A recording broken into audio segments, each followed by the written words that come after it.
warm in here today. Got a feeling the dog's Morning. going to... Hey, we're on. Morning. Morning, morning, you toffee. Okay. How are There's we?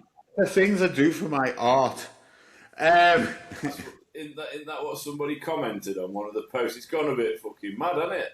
It was me who commented on that. My cousin had messaged me. My cousin who's not even on Facebook, so he must have fucking got it off one of his kids or something, saying nice shirt. As I said, all my family are Evertonians, aren't they? So it's just saying a nice shirt, and he said, "Yeah, you got some balls to do that." So anyway, there we go. Well, I'm going to do it.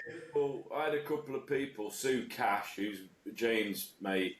She's lovely, she is, but she's a Derby fan, and she commented that's worth a follow, and I checked, and she is following. So yeah, all me fucking Derby bastards out there. If you want to see me in a Derby top, get yourself following the pod, mate. Yeah. But we've got to say our super fan, Kev, you can fuck off. Yeah. I thought it was quite... Kev wants me to sleep in it, fucking not take it off for until you hit 1,000 followers. Not allowed to take it off when you go in the bath. Or have a tug or anything. It's going to be on all the time. I think you should burn the shirt after this challenge. No, we're both going to sign it and then we'll raffle it off for charity. Good idea, yeah. That's not a bad idea, is it? What was I going to say? We'll have to give the charity some money. You've done one of your famous. I don't like the AI posts, but you do them, and they get traction. Fair play. But you've done one of your AI posts, and you've put 10,000 on it. Have I? Yeah. It does say 1,000 underneath it, but you've put. My kid said 10,000 views. You've just put an extra note on it, and that's not me. ChatGPT. You've got to go and fucking kick its ass. AI's fucked you, mate. So that means now it's 10,000. I should have checked it. I did do it this morning at fucking 5:30 this morning. So the challenge has changed, mate. It's now 10,000 before we swap over. No. That's all I'm doing is a month. I'm going to check it. I'll have to do some more. Some of the AI stuff I did this morning that was really scary. I think it was because I was fucking knackered off asleep doing it. There was some really dodgy pictures in there. Yeah. Really dodgy ones. Yeah. I just want to say thank you to everybody who's watching, listening, however they're picking the pod up. Because me and Charlie did a bit of maths after the pod yesterday, and it's not like an exact science, because there could be some kind of overflow between the platforms. But just on YouTube, we've had almost 300,000 views on our shorts and our pod. If you watch the pod but don't watch the shorts, check out the shorts channel. There's some snippets of bits that we've done on the pods that we found funny or have been poignant or been a bit controversial or whatever. And the opposite, if you watch the shorts but you don't watch the pods, obviously pick up the pods on there. The Facebook stuff was even more, wasn't it? Got 350,000 on Facebook, I think, or 320. And then we've got Instagram, which is 100 and odd thousand, and TikTok, which is 100 and odd thousand. So I think we're looking at about 750,000 views. It's baby. 4 months tomorrow. Hey? 4 months tomorrow. Yeah, 4 months tomorrow. And so these are baby numbers for a podcast. They are tiny numbers if you look at other pods. But just for the fact that, we're just two fucking middle-aged men moaning about life and just trying to have a laugh about stuff and, deal with our own lives and businesses. I think it's pretty phenomenal for the first 3 months. So thank you, everybody who's watched the short. 4 months. 4 months. Sorry, 4 months. So it's 4 months tomorrow. So we're still 3 months and a bit at the minute. Yeah, I've got the faithful on. Yeah. So how's it feel then? Have you got a rash or anything yet? I think I've got a fucking blue rash. I think all my skin's gone blue underneath. I look like, what was that? I look like a fucking a person in Avatar. So I think you're more game for this kind of nonsense than I am. The I put a short out with you, like declaring this yesterday, and I called it Challenge Charlie. And I think we could almost go back to that 80s thing, the Challenge Annika thing. I mean, we're yeah. probably not going to be able And to... I've got a nice ass. I've got a nice ass as well. Probably not going to get you a helicopter, but... I can't get rid of this cough. I'm sorry. How far are you off finishing the antibiotics? Oh, about another 4 or 5 days. Yeah, so if somebody's willing to donate a chopper, I'll... Kev, would you get your chopper out for Charlie? Yeah, if somebody's willing to donate a chopper, who makes fucking helicopters? Do we have any helicopter sponsors listening to this? And somebody who can fly, of course. Yeah, and I'll go and do some Challenge Charlie stuff. Yeah, it'd be good, wouldn't it? It'd be good, yeah. I mean, I did dress up as well on World Book Day. You've done lots of dressing up, mate. You've done lots. I mean, the most I've done is put a Christmas jumper on. I don't think that really counts. And I had me Santa beard on at Christmas. You've done a few different things, mate. You I get the feeling you are a bit of a cross-dresser at heart. Because you said that as well. You've done the Frankenfurter thing, haven't you? The old. God, yeah, that was years. God, that must have been about 18 then when that was on in Liverpool. Yeah, I can confirm he's got good legs. So if people want to see him dressing up as daft things or going to find things across the country, bring your helicopter and. I think the best one he had was we went. Where did it go? It was. Do you remember Mike Carter? I went to his birthday party. He had a fancy dress party, and I hadn't had I don't like fancy dress parties. Funnily enough, even though I like doing all this shit, I don't like fancy dress parties. So he was like, "No, you've got to go and get dressed up." He was fucking dressed up as Mr. T. Yeah. I did flick on to Mike Carter popped up on my Facebook thing the other day. I don't know if you saw it, but he was DJing. He's the campus DJ I've ever seen. He wants to come on the pod. There, and he was like doing whatever he was doing with his thing, and then he was just like dancing. But it was just yeah, and that's a really, really good impression of him, DJ. I haven't spoken to him for ages, but he wants to come on the pod. I spoke to him before Christmas. He said he wants to come on the pod, so we'll have to get him on. And he can talk about his DJing and his fancy dress party where he dressed up as Mr. T. Is he still in not? The woke people wouldn't like that these days, I've got to say. But, what? No, they don't like the blacking up thing, do they? Like the Mr. T thing. I do a joke on stage. I haven't really done much of it because it's about my hairstyle. Because if I cut like the hairdos they have this day and age where it's like short back and sides with an alpaca on top. Yeah. I did it once and I went and I said I want it like short around the back and sides, skin fade like what I've got now. And he went a bit too fucking short here, and I look like white Mr. T. And I do a joke about it on stage, and you get a wince. You even get a wince for that, and that's not bad, is it? White Mr. T. I mean, Mr. T was black. It's not like I'm just stating a fact that because I've got a McDonald's style hair, they cut this too short. It looked like a Mohican. That's all it was. Do you know what I mean? Yeah. I don't know. Some people just really touch you. You've got to be so careful, haven't you? You know, when I don't know. Anyway, getting back to this fancy dress story. So, like, we went down to the local fancy dress shop in Harrogate, and that's where Mike's from. Harrogate. That's where he lives. Yeah. Harrogate. In Nottingham. No, he went there because his wife was in uni there. No. And when she finished in uni, they moved back to Harrogate. Right, got you. He's married to someone else now. So, variety's the spice of life, brother. Certainly is. Anyway, so I'm trying on these fancy dress costumes, and there was a Scooby-Doo one. You know the big Scooby-Doo head?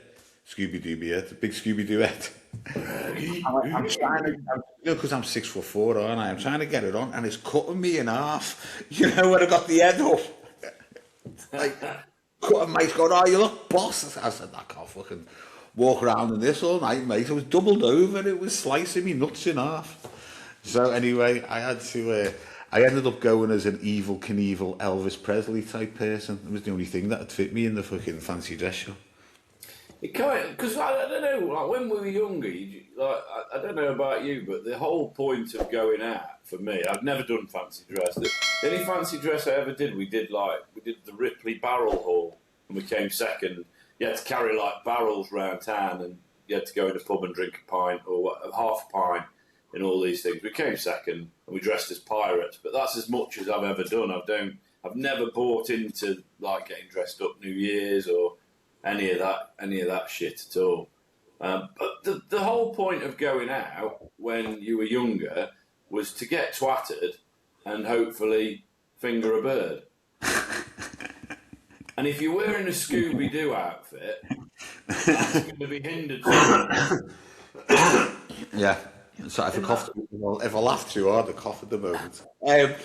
Yeah, that defeats the object, I suppose, doesn't it? Yeah, no. So that's why I don't fucking like. Don't get me wrong. I always got the former. I never really got the latter. Yeah. I was never look at it. You know what I mean? It's wishful thinking, wasn't it? Before you went out, you know, you'd do the odd tricks. You'd put like, for make sure you had aftershave behind your ears and bollocks like that. You know, oil your nuts up. You'd oil your nuts up and all that. Yeah. Yeah. My mum and dad's house used to stink like Lynx Africa. Mate. Africa. Or Oriental. Do you remember Lynx Oriental? My lad, I bought my lad Africa the other day because he's into his deodorants now, and I got him Africa, so the house stinks of Africa at the moment. And I just realised, put far too much on, didn't you? Yeah, I just realised how much I fucking hate Lynx Africa. Yeah, I don't mind it, but I remember going to school one day, and this bird that I fancied turned round and said, "You fucking stink of BO."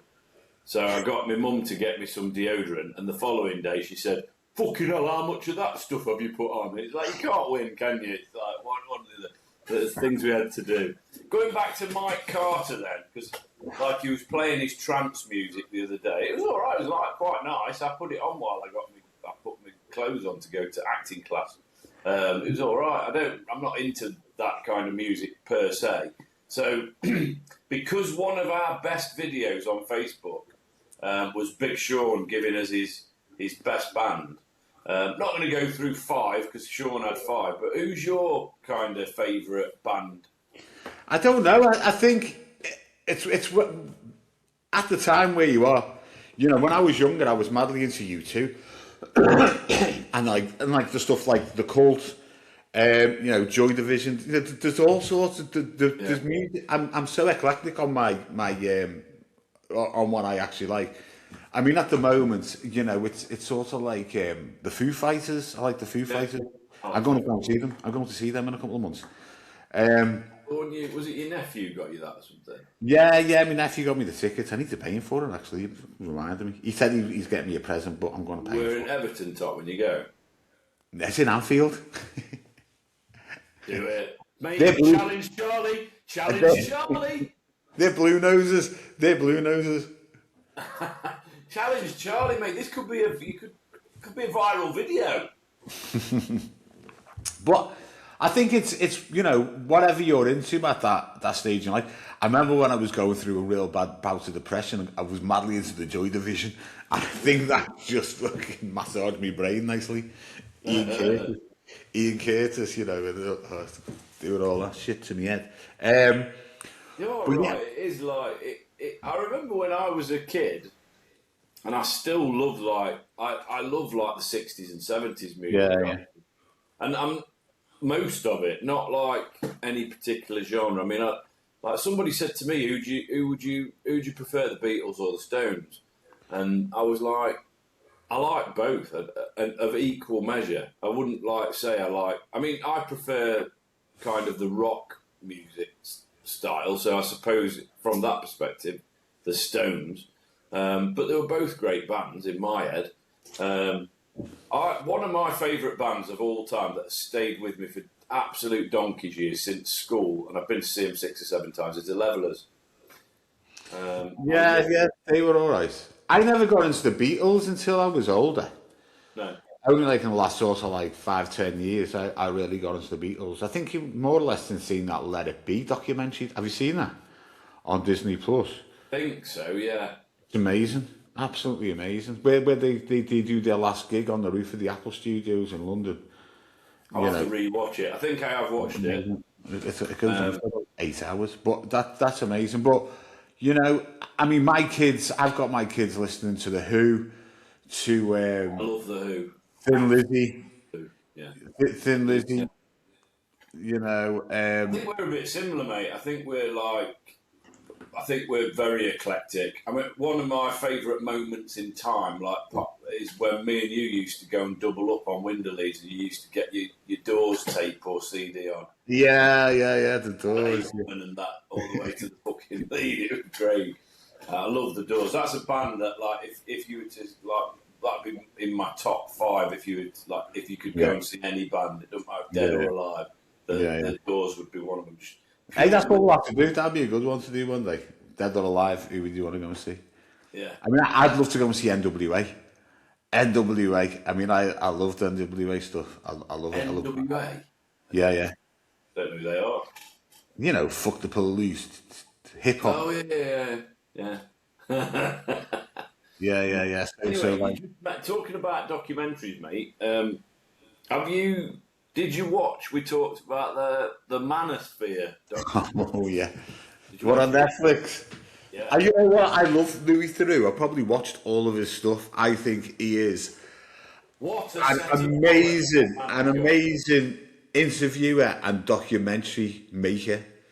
Yeah. You know, and you know, I mean, it was brought up, wasn't it, in that manosphere thing that he he was trying to attack him, say you're Jimmy Savile's mate. Yeah. He's not. He fucking exposed Jimmy Savile. I remember watching that at the time and going, "What the fuck is this Jimmy Savile all about?" You know, and it's I've massive respect for Louis Theroux, because what a set of balls he's got on him. Yeah, he goes in and challenges, doesn't he? And there's one point where one of these, I'm just going to refer to them as dickheads. These manosphere people. I've known some people who would be on they're not nowhere near as extreme as this, but they have got some of those views, you know. But like the bit where he looked Louis Theroux up and down, and like Louis turned around and said, "Are you judging me on my physicality?" Because they're all gym bods, aren't they, and everything. Yeah. And he was like, "I am a little bit, yeah." You know, it was almost like looking down on him because he wasn't built like an action man. Do you know what I mean? And that kind of toxic masculinity. My missus is like, when we have arguments, she's called me toxic masculinity, and she said, that toxic man. And he's like, and I've like, am I really? Am I being that bad? And when you watch this documentary, I think you realise that you're not bad at all, but disgusting. I mean, absolutely disgusting. Like when the guy says we practice one-way monogamy, and I'm like, what? Does that even mean? And it's like basically he goes out and fucks whatever he wants. She's not even allowed to talk to or look at other men. Yeah, it was. But that guy, I don't know the name of them, but the guy over in America, the one who had that podcast, they had all those girls around, and he brought his girlfriend in, and they were talking about that. But she fucked him off, didn't she? After that, you know, she fucked him off. It said at the end, didn't it, that since the documentary had been made, they broke up. Yeah, he like, there was what I will say, an attractive young woman. I think that his shtick was to get loads of women in, weren't it? And basically barrack them. And there was an attractive... That was all he was doing. Yeah. He said to that, didn't he say to that girl, "You're too fat, get out my fucking studio"? That's the one. He was like, "You're too fat and you disgust me, get out of my studio."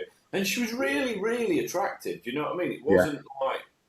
I mean, I'm not one for saying that anyone's unattractive anyway. You know, I'm pretty much for every Jack there's a Jill kind of view on life. It doesn't really matter, but that was like absolutely disgusting. He was pretty bad, wasn't he?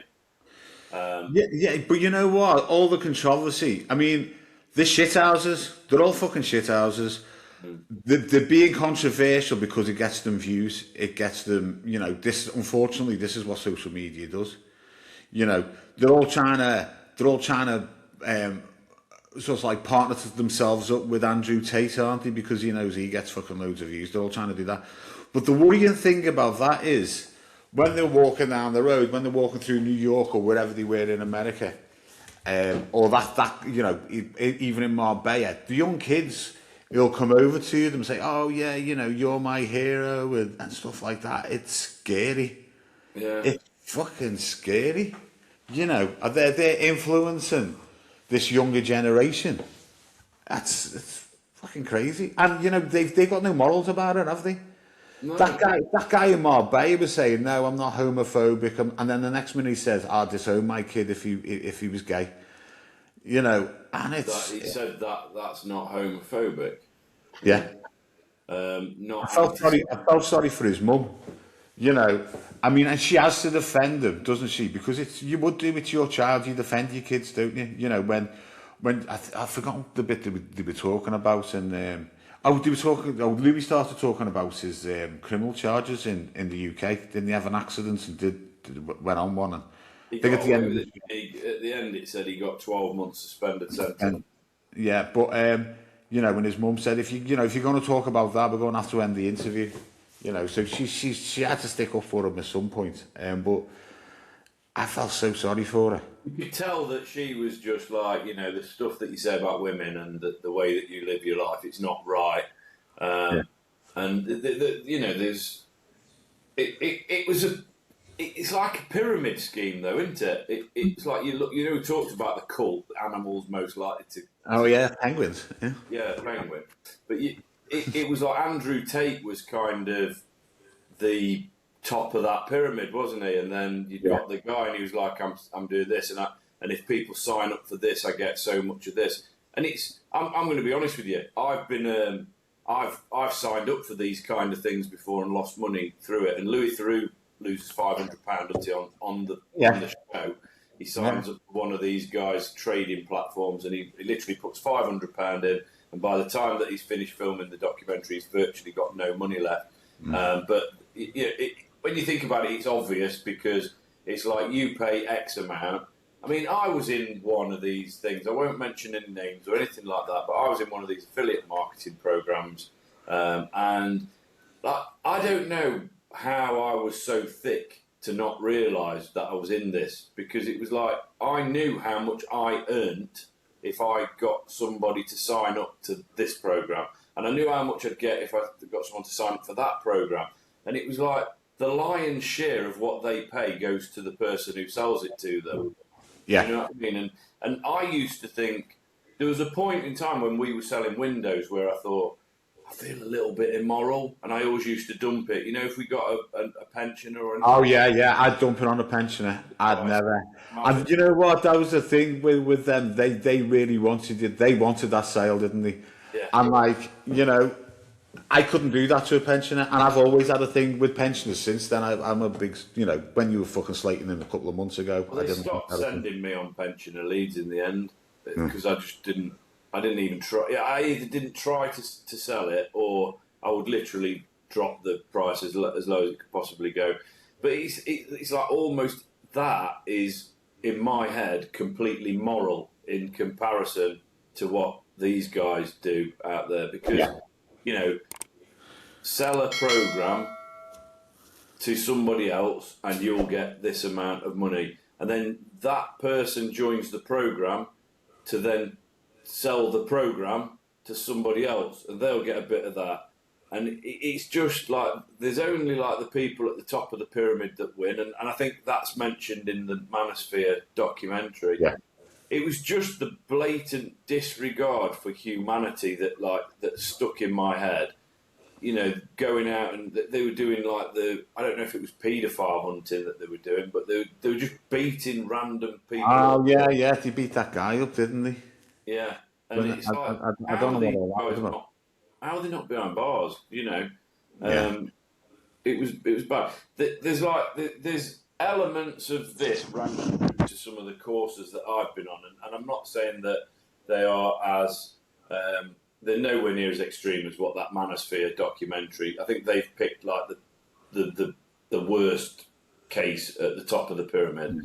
But there's like people out there that that they basically will say that no matter what you do in your life, the most important thing is that you earn money. The most important thing is that you get money. And I remember, like, when we were in the window trade, I can't remember which person it was that said it, but he said, and it worked, this did, and you kind of went into I was in my early 20s when I stopped selling windows, and you weren't much older, but I remember someone saying to me, just imagine when you go in that customer's house that they've got your money in their pocket and don't leave the house without that money. And this is like this manosphere thing. It's gone to the next degree. And look, we've done stuff. I've picked shorts on our podcast that have got an element of controversy because we're trying to grow our following and bring people to our podcast to watch these long form podcasts where we talk like this, like about me waking up and going, I can't, it's the worst day ever, the Green Party won a seat in Parliament, or whatever we've said. But it's like, on the scale of controversy and shock, it's like this in comparison to what they're doing. I mean, they're going online saying, fuck the Jews. Yeah. Do you know what I mean? And they're saying they're not anti-Semitic. They're going on there and saying it's okay to treat a woman like with such disregard and disrespect. That you can go out and have sex with whoever you want, as many as you want, as many wives as you want. One of them says, I'd like to take another wife at some point. The female in that relationship isn't even allowed to look at another. My wife doesn't look at another man. You know what I mean? Fuck off, you dickhead. Yeah. Disgusting. Watch the documentary, guys. Watch the documentary. Massive respect for Louis Theroux, because I felt like a little bit scared for it. I think when you watch a Louis Theroux documentary, you do feel a little bit scared for him, don't you? Because he does ask the questions that no one else will ask. I thought that the weird thing on that, because they were doing live feeds as well, and some of the comments that were coming in about Louis Theroux off the live feeds, that's just some people watching their stream. It's like, fucking, it's disgraceful. Yeah. It's awful. It's really, really bad, and I didn't realise how bad it was. You know, it's a bit of an eye opener. It's a bit of an eye opener. We'll have to do a live. Yeah, I'm not very tech savvy. If anyone knows how to do it, drop us an email, hello@funnyfarmpod.co.uk, and we'll do a live. I don't think it'll be around Marbella though. It'll be more like around Ilkeston, won't it? Yeah, definitely. I know that we use this Riverside product to do our podcasting. I know that you can feed into different platforms, so I think TikTok's probably the place to do a live. I know that's a good place to get people watching you live and stuff. So we'll have a look into that, Charlie, and see if we can it'd be good on that. See if we can get some live traction on getting some followers for you wearing your Everton top. Yeah, let's try and have a meet-up before we reach 1,000 followers, won't I? Well, won't we? Sorry, so I can get this out. I'll be up there anyway when actually my mum and dad live there, so I do, on the way back from my mum and dad's, every time we go past the Chester turn-off, I do think I should really go and see Charlie, shouldn't I? It's only probably 10 minutes away from the A55. Well, I thought after I announced this yesterday, I thought I'll wake up tomorrow and we'll be like up to 650 followers. No, we're up to about 550, aren't we? 533, I think, the last time I looked. I think it's gone up since then. Let me just have a quick look so I can update our viewers. It hasn't, mate. It's 533. I'm pretty convinced there's a massive bumblebee the size of a piece of coal flying around us. So. You are correct. 533, mate, yeah. So not that I'm obsessed with our follower count. I think what people should do, because we only mentioned Facebook, go and subscribe to YouTube instead. Just let's get that up, and then Charlie in an Everton shirt, His wife will leave him because he'll smell, because according to Kev, he's got to wear it all the time. I'm not wearing it all the time, Kev. You can fuck right off. Yeah. Well, we've chatted quite a lot there in 29 minutes, mate. We've done quite a bit. So, Foo Fighters, Levellers, favourite bands at the moment. Yeah. And Charlie's wearing a Toffees top, which he's loving. And the Manosphere. Watch the Manosphere. I'd really like people's opinions and views on it. If you are one of those people that agree with what the guys on there are saying, then more than happy to have you on the pod and have a chat about that as well. You can try and convince us that you're right. You will fail. Actually, we were talking about moving objects. Yeah. From like poltergeist and all that. I was having a chat with a guy the other day, and he's going on about a K2. So I asked him is it a meter, and it's like a meter. I don't know if you've seen the chat. Well, I asked him if he wants to come on. His name's Kevin as well, funnily enough. I don't know if it's all Kev incognito. But yeah, I've asked him to come on. There's a few people, isn't there? We've got Ryan, who's a comedian turned firefighter, who's coming on Friday. Yeah. So that'll be available on Monday next week. So whatever date that is, the 23rd. We've got people booked on for a while, and we've got like a bit of a queue of people who want to come on at the moment. His Ticky wants to come on, and him and his mate they've got a bike group that they want to come on and have a chat about. There's the Ghost Hunter guy. I think that'd be fascinating to get him on there. We asked about that, didn't we? We asked about getting people on from that kind of ilk. And we've got people that want to come on again. So hopefully get Dave Cox back on. AI. And hopefully get my cousin Andrew back on to have a chat about technology and stuff like that. But yeah, it's going good. It's good. We're over half an hour. We did a long one yesterday with 36 minutes, and they got a lot of value yesterday. But anyway. So if you've got any more challenge Charlies, it's hello@funnyfarmpod.co.uk. Yeah. Add us on Instagram, add us on TikTok, follow us on YouTube, avoid Facebook, no point. Fuck off. Keep him in the Everton shirt, you know what I mean? Spotify as well. We're on Spotify, but YouTube's a big one. I'm trying to grow YouTube at the moment, so yeah. Yeah, go out if you watch the videos on YouTube, go and get us on Spotify so you can listen to us on the way to work. A bit easier than. Well, in fact, Marianne, who was a guest, she was listening to us on the way to work. Have you seen her video? I saw that video. Yeah, that was on TikTok, wasn't it? Yeah. We've got some beautiful followers and fans. It's great. You're all beautiful. For sharing us, you're awesome. We love you, and we will see you tomorrow.